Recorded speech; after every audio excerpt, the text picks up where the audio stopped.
Good morning and good afternoon to people on the East Coast. Well, almost good afternoon to the people on the East Coast. It's 11:30. It's time to go live. I am your host, Desmond Clark, the host of Principles of Winning podcast. And this week we have an episode with my guy, Jeremy Sisemore. He is the president of ASAP Talent Services. And I just want to play a clip for you of something that he said on this podcast that I want to break down for you today. So let me go to that clip and then tell me what you think about this clip as we break it down. Yeah. Or is it the teams that they all get along all the time? Which ones in Well, I your think it's probably like marriage. If you never, ever, ever, ever, ever fight, someone's holding something deep down, and that's a pressure cooker situation that's going to eventually explode, mm, and it's unhealthy. And so I think you want healthy debate and conflict, but part of it is how you kind of make up after the healthy conflict. It's not personal, it's business. And then mhm. how you all come back together and say, okay, we've hashed it out on the table. We figured out our game plan. Now we're all in unison and cohesion on the game plan, and now we're moving forward again. But Right. you want to encourage that kind of conflict, and they talk about it with great teams in football and basketball. So right there, Jeremy was talking about the power of healthy conflict, and I love the way he broke that down because the ultimate teammate is if you're married or have a significant other is your partner or your significant other, your husband, your wife, your boyfriend, girlfriend. That is the ultimate teammate that you have, and I agree with him wholeheartedly. If you never argue, if you're never arguing, everything is always good. Somebody's holding something in. I'm of the belief that there's always going to be differences of opinion to have debate, conflict, and arguments. And when we say argue and conflict, we're not talking about that. Hey, we're fighting with each other. We're calling each other names. None of that stuff. But I hold the belief that the best teams have the best conflict. What do I mean by that? But before I get to that, let me tell you what the best teams when they don't master conflict or when they're afraid to have conflict, and a lot of us have this in our relationships, not at home and at business. We fear conflict, but to master conflict, or the people who hadn't mastered conflict or fear conflict in the office, here's some of the symptoms that you will see. That you will have boring meetings. You will also see environments where there are back channel politics and personal attacks. You'll see that within the teams, for those teams and those companies that hadn't mastered conflict or they fear conflict. Another thing that you'll see from those teams and those leaders, they will shy away or just totally ignore the controversial topics. And we're talking about topics that they're critical to the team's success. It may be sometimes you have to point things out, you have to hold people accountable, you have to raise people up, and sometimes you have to point out some things that's very, very controversial and have those discussions. And they are tough talks. Really good teams do that. The teams who haven't mastered conflict or fear conflict or not that good at being teams, they ignore those things. The last thing is this: they fail to tap into all the opinions of team members. This is a fatal flaw. If they're on your team, they're on your team for a reason. It's because you brought them there because they have a certain skill set, they have a certain thought process, they have a certain mindset that can contribute to the team. So the teams that I've seen, that I've coached in corporate America, that did not master conflict or had not mastered conflict yet or just feared it, those are four key areas that I've seen with them.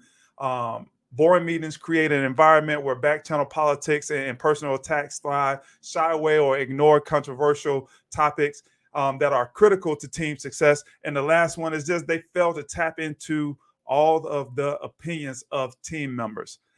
And let me just say this: when we talked about conflict, there's a negative connotation that comes with the word conflict. But when I talk about conflict, and when Jeremy is talking about having conflict and arguments, just think about it like this: what great movie have you ever seen that did not have conflict in it? There's always conflict in a great movie. There's always going to be conflict within a great team because there's always going to be differences of opinions. But what the great teams understands that when we have this conflict, this back and forth, this lively debate, so we don't have boring meetings within our team meetings and company meetings, is that it's always based off of ideas. It's always based off of ideology and viewpoints. It's never personal. That's the difference. Good conflict is based off of those things. Bad conflict is based off of personalities and getting personal with people. It's about people. It's not about the ideas. Championship teams, they don't have this. They don't have head nodders.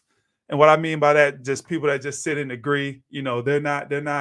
Um, they're not tapped into the meeting. They're not all into the meeting. They're not focused in the meeting. They're just head nodders and they're going along with whatever say just so they can get to the next thing and get on with what they're doing. Great teams don't have that. What great teams have is that they have people that are going to give their honest emotional support. And yes, I said emotional support because most of the time that's what it comes down to is emotions. Are you emotionally involved in the decisions? Are you emotionally attached to the decisions that's made? Great teams have teammates that are emotionally involved and are emotionally attached to the decisions that are made. And the other point of championship teams is that yes, I may not get my way, but I'm still able to be emotionally attached to the decision in a positive way, not just because I don't get my way, but because I've been heard out.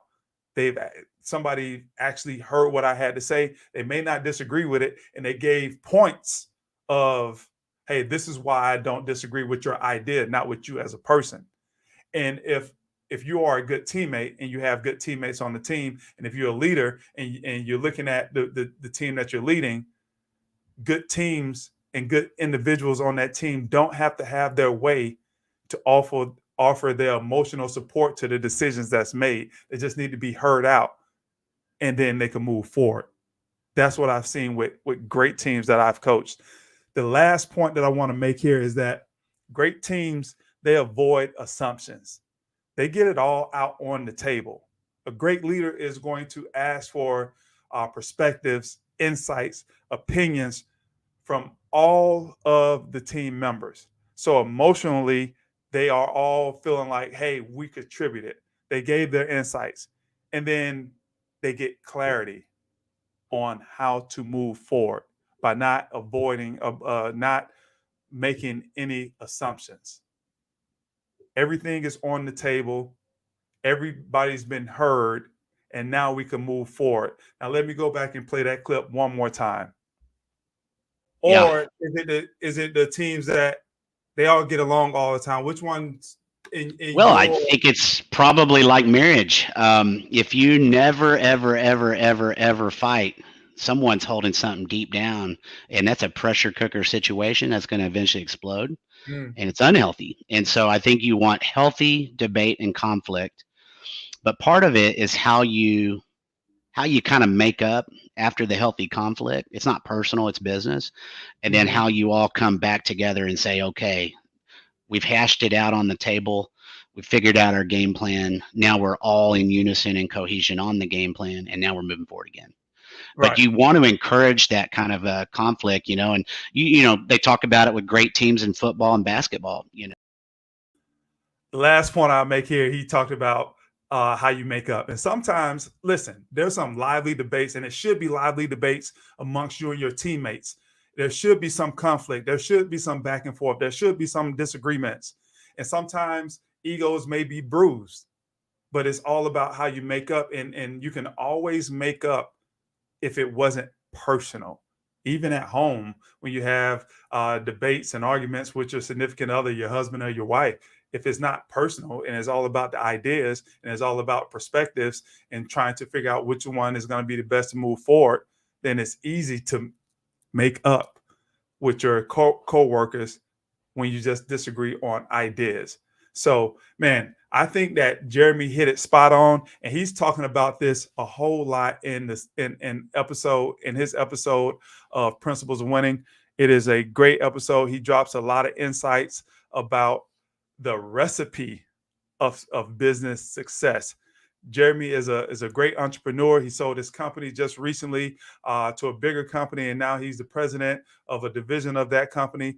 And man, if you ever wanted to hear someone tell you, "Hey, here's the steps, here's the process, here's what they've done to become a successful entrepreneur and to be successful in business," Jeremy is the person that you should definitely tune into.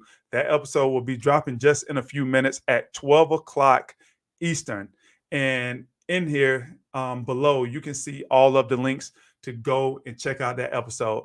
Principles of Winning. Hey, I appreciate it. Another live, another great interview, and another great segment here because I wholeheartedly believe with Jeremy Sizemore.